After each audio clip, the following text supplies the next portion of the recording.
B.B. B.B. King was not only one of the key pioneers of blues music, but also a performer known for his record-breaking achievements throughout his career. He was deeply admired and respected for his monumental contributions to the evolution of blues music. Following his death, however, his children revealed some startling revelations that have shocked the entertainment world. Watch this video to learn more about the rumors confirmed by King's children and the truths revealed through his family. But before diving into that, let's review the events in his life that molded him into the legend we all admired.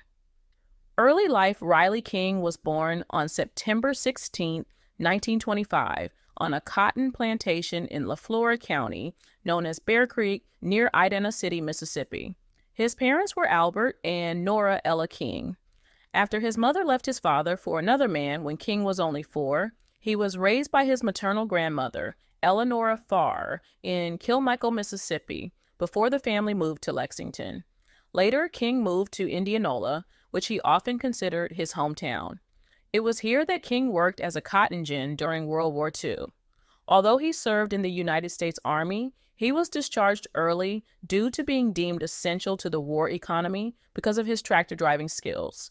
King was a member of the Elorn Baptist Church Choir in Kilmichael, but he was more drawn to the Pentecostal Church of God in Christ because of its vibrant music. The local minister who taught him his first 3 chords used to perform with a Sears Roebuck Silvertone guitar. Flake Cartage, who employed King in Kilmichael, bought him his very first guitar for $15. The $15 was deducted from King's salary until it was fully paid off within 2 months. In November 1941, B.B. King first heard King Biscuit Time on KFFA radio in Helena, Arkansas. This show, featuring Mississippi Delta blues, inspired King to dream of becoming a radio musician. By 1943, King had joined the St. John's Gospel Singers in Inez, Mississippi, performing on WGM radio and at local churches.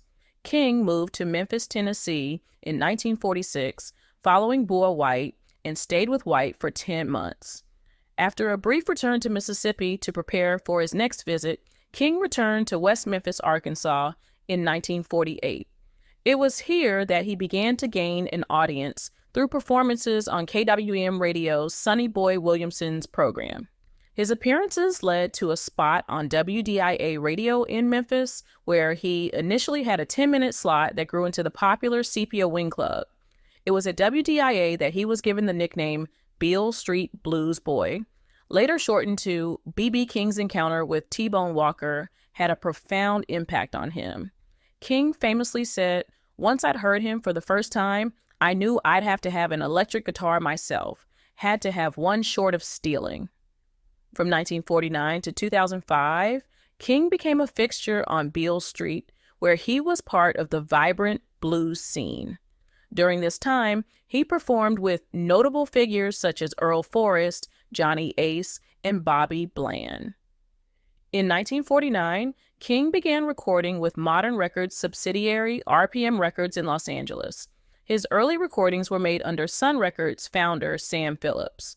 King's first recordings were with Bullet Records, and he fondly recalled his time there, mentioning the involvement of the newborn family who were house musicians at the Plantation Inn in West Memphis. With Miller Lee's leadership, King assembled the B.B. King Review Band, which included Kenneth Sands and Calvin Owens on trumpet, Lawrence Burton on alto saxophone, George Coleman on tenor saxophone, and Floyd Newman on baritone saxophone.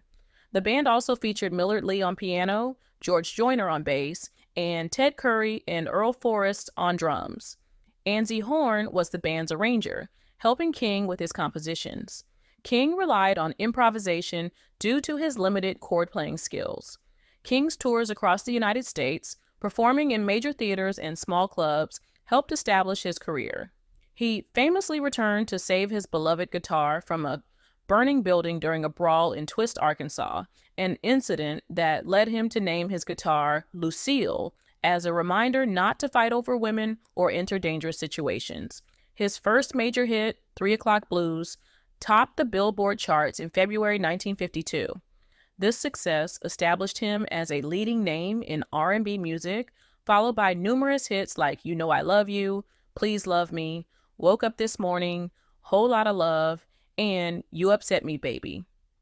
His weekly earnings soared from $85 to $2,500 as he performed at prestigious venues such as the Apollo in New York and the Howard Theater in Washington, and toured the Chitlin Circuit. In 1956, King set a record with 342 booked concerts and 3 recording sessions. He founded his own record label, Blues Boys Kingdom, based on Beale Street. King signed with ABC Paramount Records in 1962, which was later absorbed by MCA Records. His 1964 live album Live at the Regal captured an unforgettable night in Chicago, according to King. Sid Seidenberg became King's manager in the late 1960s, pushing him into new venues and expanding his audience. King opened for the Rolling Stones on their 1969 American tour, gaining visibility among rock audiences. His rendition of The Thrill Is Gone, which won a Grammy Award in 1970, became a major hit on both pop and R&B charts.